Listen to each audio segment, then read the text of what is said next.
कहाँ? क्या? आप ऐसा देख रही जैसे कभी मेहंदी नहीं देखा इससे पहले।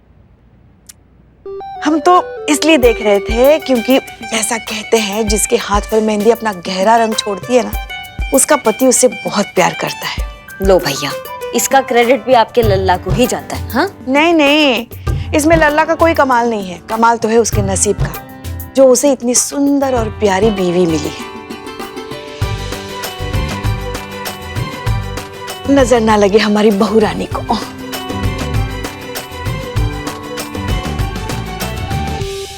संतू संतू, जल्दी फोन लगाओ, हॉस्पिटल में फोन लगाओ। पुष्पा जी का तबीयत बिगड़ रहा है, कैरेक्टर से बाहर जा रही है, जल्दी करो। हाँ चलो बहुत हुआ ये सब, चंद्रिका को फोन लगाते हैं, उसको बताते हैं कि वो अपना पति को गलत समझ रही थी और गलती तो उस टोपा, उस जासूस की है। हाँ नहीं करिश्मा सिंह, आप ऐसा कुछ नहीं करेंगी, क्योंकि हमारे हिसाब से ये केस अभी खत्म नहीं हुआ है।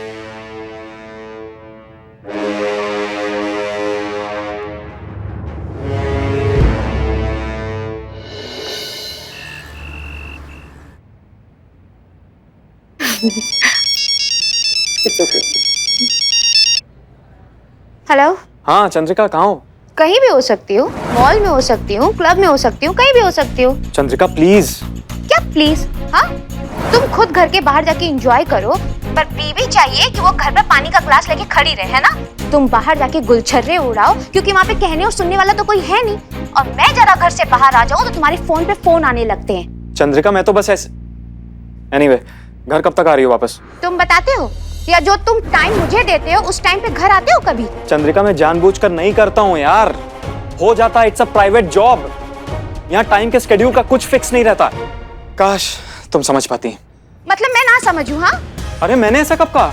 नहीं नहीं नहीं नहीं, मतलब तो तुम्हारा वही था ना, इनडायरेक्टली ही सही। कह तो मुझे बेवकूफी रहे हो ना। अरे चंद्रिका ऐसा कुछ नहीं है। मैं अच्छा चलो ठीक है, मैं 9 बजे तक आ जाऊंगी, मैं बहुत बिजी हूँ, बाय। हेलो। क्या हुआ, सब ठीक है ना? कुछ नहीं यार, रोहित का फोन था, वही बस पूछ रहा था कहाँ हो तुम। हाँ तो बता देती कहाँ हो। क्या तुम भी? हाँ मैं बता देती, जिससे उसको एग्जैक्टली आइडिया हो जाता कि मैं कहाँ हूँ, घर पहुँचने में मुझे कितना टाइम लगेगा। हाँ, ताकि वो आराम से रिलैक्स होके अपनी पूरी रंगरेलिया प्लान कर ले।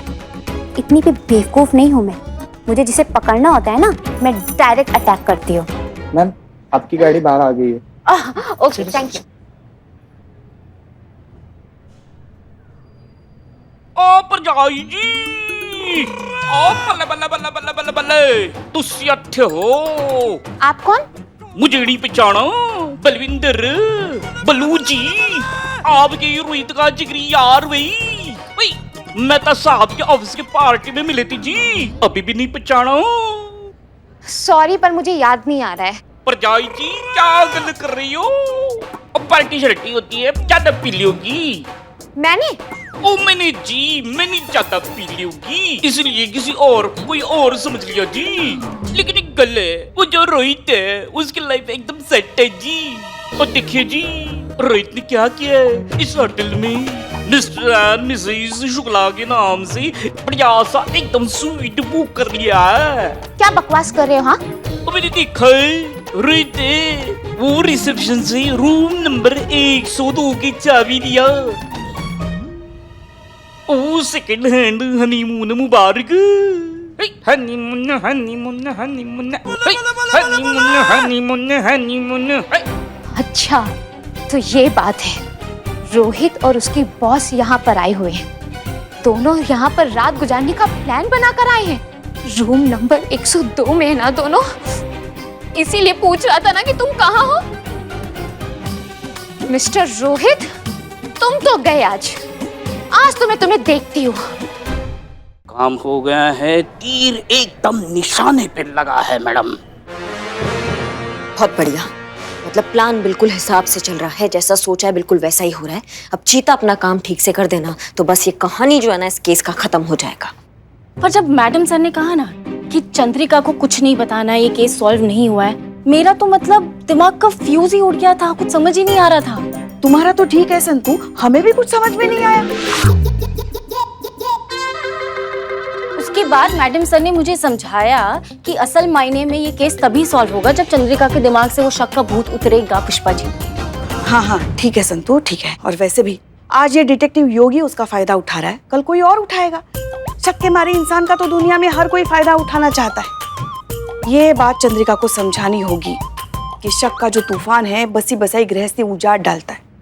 अब हमारे लल्ला के पप्पा को ही देखो, जवानी में मक्खियों की तरह भिनभिनाती थी सुंदर सुंदर लड़कियां उनके इर्द गिर्द, हैंडसम ही इतने थे।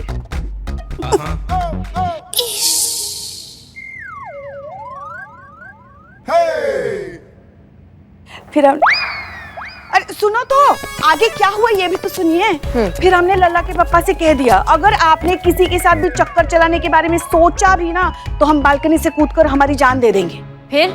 फिर क्या, उन्होंने घर ग्राउंड फ्लोर पे ले लिया।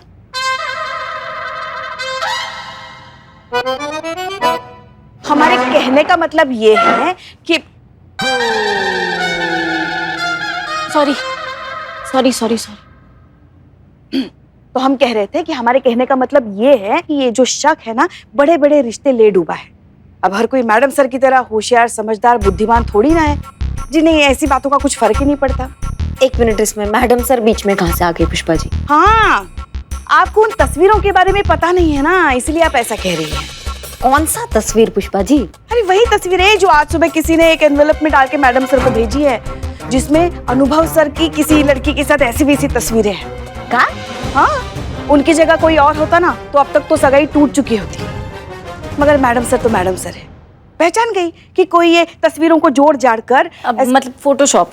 हाँ, वही फोटो के शॉप में जाकर ऐसी तस्वीरें बनाई हैं और मैडम सर और अनुभव सर के बीच में गलतफहमी पैदा करने की कोशिश की है। पुष्पा जी, आपने ये बात हमें बताना जरूरी नहीं समझा? क्यों बताते? जब मैडम सर की तरफ से ये बात खत्म हो चुकी है तो हम क्यों बात का बतंगड़ बनाए फिर? हाँ, पर कहाँ से आई है तस्वीर, किसने भेजा ये तो पता होगा। नहीं, वो तो पता नहीं चला, मगर ये तस्वीरें भी बिल्कुल वैसी ही थी जैसी रोहित और उसकी बॉस की फर्जी तस्वीरें बनाई गई थी। इसलिए हमें तो लगता है कि ये काम भी उसी इंसान का है। संतू, वो एविडेंस वाला अलमारी में एक लैपटॉप पड़ा है, सामने ही रखा है, फटाक से लेकर आओ। योगी का? योगी से सबूत के तौर पे रखवाया है वकील को देने के लिए। इसमें पता चल जाएगा ना कि अनुभव भैया का फोल्डर है कि नहीं, कहीं उसने कोई काम ना किया हो। नहीं, मगर उसके लैपटॉप में अनुभव सर का फोल्डर कैसे हो सकता है? वही पुष्पा जी, हम वही कह रहे हैं। आपने कहा ना कि ये काम जो है एक इंसान कर सकता है, तो हो सकता है रोहित का फोटो और अनुभव सर का फोटो एक ही आदमी ने फोटोशॉप किया हो।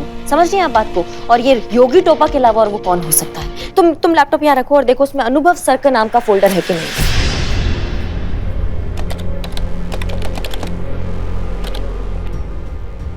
ये एक मिनट, ये रहा, अनुभव सर की फोटोज भी है।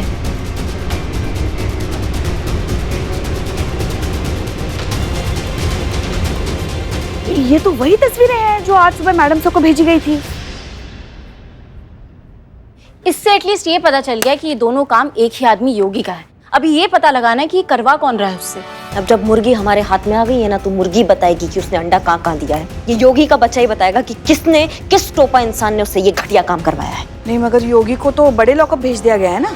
बस पुष्पा जी, एक बार ये चीते का सेटअप निपट जाए, केस किनारे लग जाए, फिर हम अपने तरीका से निपटेंगे इस योगी के बच्चे से। चीते का माई कौन हो गया? हो गया?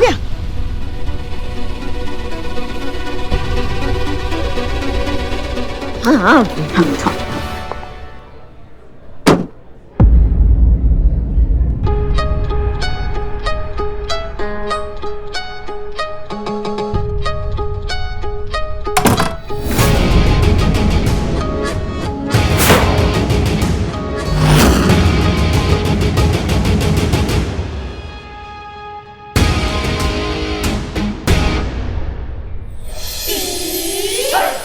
चांदनी, हमारा चांदनी,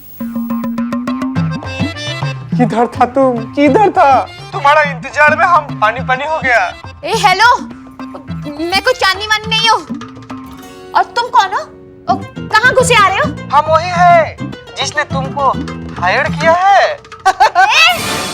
दिमाग खराब है क्या? खानदानी परिवार की शादीशुदा औरत हूँ मैं। पता चला था कि मेरा पति अपने बॉस के साथ यहाँ पे रंगरेलियां मनाने आया था तो सिर्फ रंगे हाथ पकड़ने आई थी, पर शायद गलत कमरे में आ गई। गलत कमरा?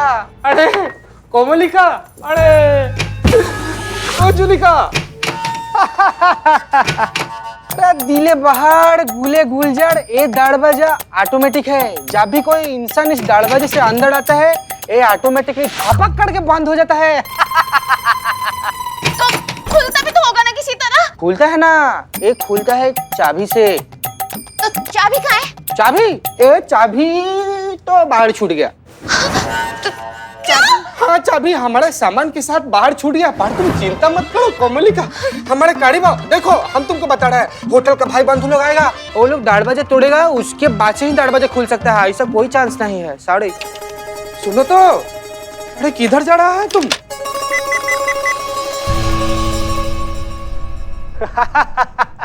अरे बीच में सुंदरी वो इंटरकॉम खराब है और नेटवर्क का गोंडोगोल रहता है, इधर फोन नहीं लगेगा। संतू तुमने जैमर लगवा दिया है ना? हाँ हाँ, अच्छे से। ये मिशन स्टार्ट होने से पहले मैंने और चीती ने अच्छे से पूरा सेटअप किया, जैमर चालू कर दिया। अब ना कोई फोन आ सकता है ना कोई फोन जा सकता है, तो बिल्कुल टेंशन मत लीजिए।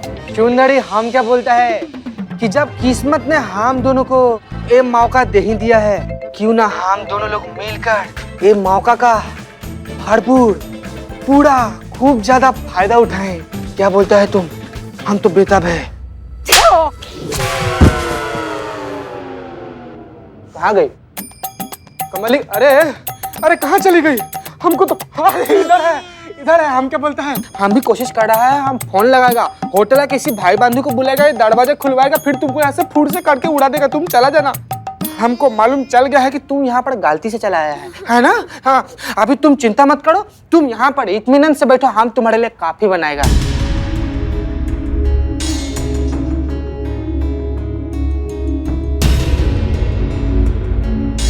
बीच में सुंदरी हम तुम्हारे लिए कॉफी लेकर आया है। एक कॉफी पियो, हम कोशिश करते हैं। ठीक? Cheers! सॉरी सॉरी सॉरी, चिल्लाना नहीं, हम डबल कपड़ा देता है। तुम जाओ कपड़ा चेंज कर लो, धो लो उसको, साफ कर लो। सॉरी। चलो अब बहुत देर हो गया, चंद्रिका को वहां से निकालो, हमारा काम हो गया है। संतू मैं जैमर ऑफ कर देती हूँ, फिर वो रिसेप्शन से हेल्प लेके निकल सकती है वहां से।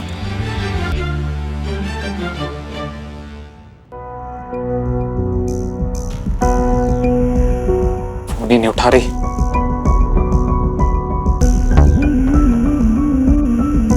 कहाँ थे तुम? टाइम देखा है क्या हुआ है? मैं वो अपने फ्रेंड के यहाँ गई थी। कौन सी फ्रेंड? मैंने तुम्हारी सारी फ्रेंड्स को फोन किया, तुम किसी के साथ नहीं थी। तुम उसे नहीं जानते, नई बनी है हाल ही में। क्या नाम है तुम्हारी उस नई फ्रेंड का? फ्रेंड का नाम वो मानसी नहीं मालती। फोन मिला उसे, मुझे उससे अभी बात करनी है। तुम मुझ पे शक कर रहे हो? देखो मुझे कुछ नहीं सुनना, मुझे तुम्हारी फ्रेंड से आज ही मिलना है, वरना यह साबित हो जाएगा कि तुम झूठ बोल रही हो।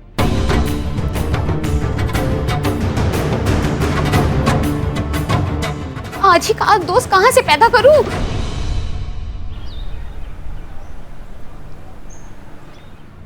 तो आप हैं मेरी वाइफ की नई फ्रेंड मालती? मालती नहीं मानती। तो आपका नाम मालती नहीं मानती? मालती ही है।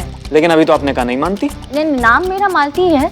मैं ये कहना चाहती हूँ कि आप जैसा हस्बैंड अपनी वाइफ पर शक कर रहा है। तो आप दोनों की दोस्ती कैसे हुई? कैसे हुई मतलब?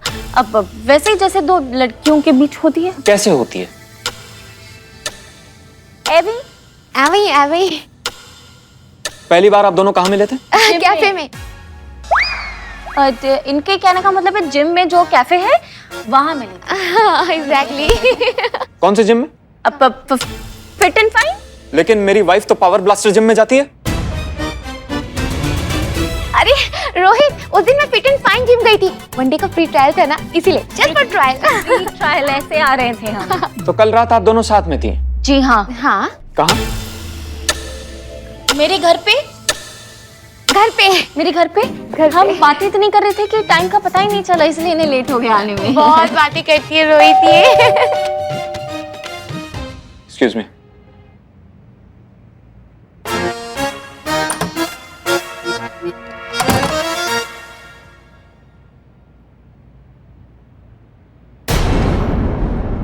क्या हुआ रोहित? क्या है ये? तो ये है तुम्हारी सच्चाई?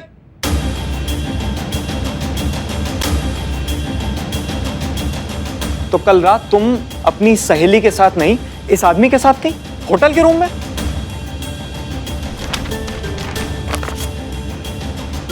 नहीं रोहित, ये सच नहीं है, ये गलत है। इन फोटोज के अलावा और कुछ बचा है तुम्हारे पास बताने के लिए? सच मेरे सामने है, जो समझना था मैं समझ चुका हूं और कुछ समझाने की जरूरत नहीं है मुझे।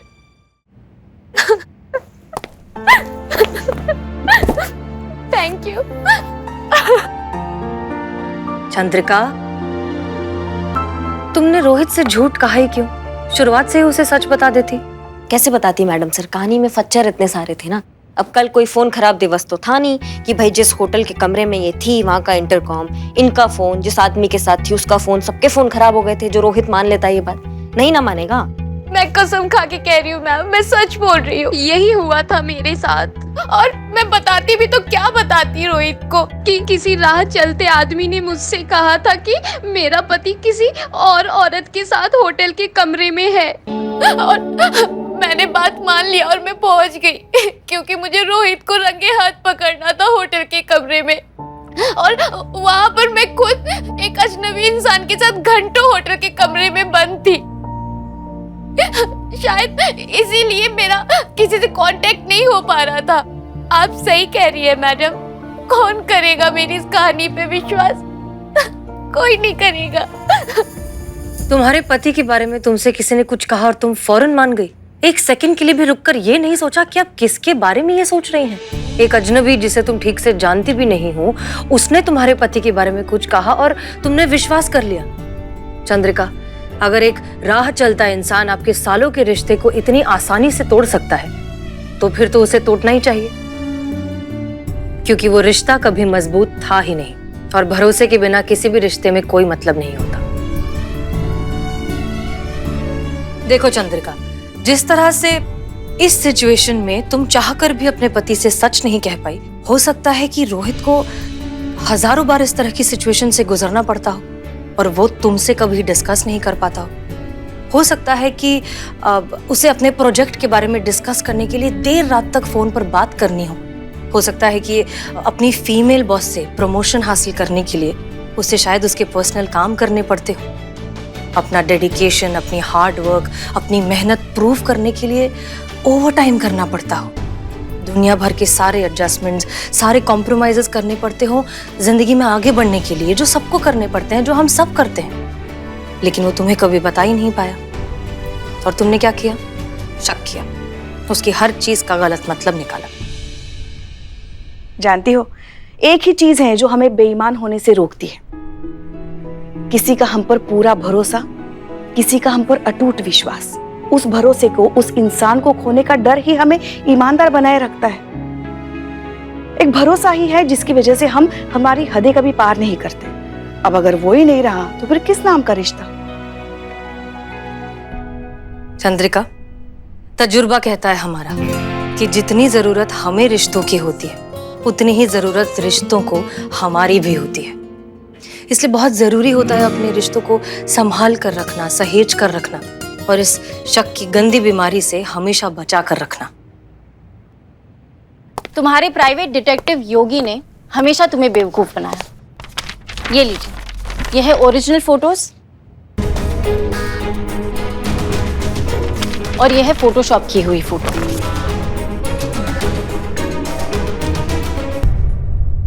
इसका एड्रेस मैंने ढूंढा।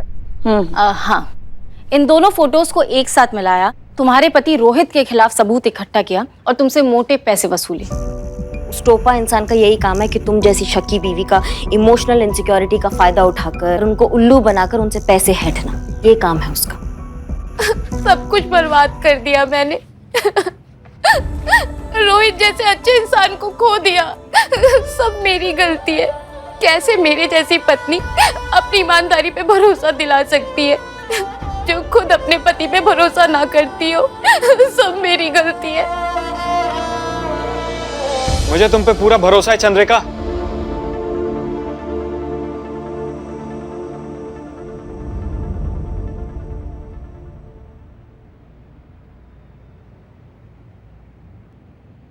क्योंकि तुम मेरी चंद्रिका हो, मेरी पत्नी चंद्रिका, जिससे मैं बहुत प्यार करता हूं और खुद से भी ज्यादा भरोसा करता हूं। हैरान होने की जरूरत नहीं है। ये फोटोज भी उसी तरह से फर्जी हैं जैसे मेरी फोटोज थी। और इन फोटोज में जो आदमी है वो हम थे, रेस्पेक्टेड कांस्टेबल श्री चीता चतुर्वेदी जी, थाना स्टाफ, महिला पुलिस थाना। Thank you madam sir. हाँ चंद्रिका, ये एक छोटा सा नाटक था। हम इस योगी डिटेक्टिव को तो पहले ही पकड़ चुके थे, लेकिन हमारा असली मकसद था तुम्हारी आंखें खोलना, तुम्हारी मैरिड लाइफ बचाना और इस शक के कीड़े से तुम्हें जिंदगी भर के लिए बचाना। इलाज हो गया मैडम। मरीज ठीक हो गया। थैंक यू मैडम, बहुत बहुत शुक्रिया आप लोगों का। ऐसा इलाज इस थाने में ही मुमकिन था। आई एम सॉरी, अब कभी शक नहीं करूंगी। I promise.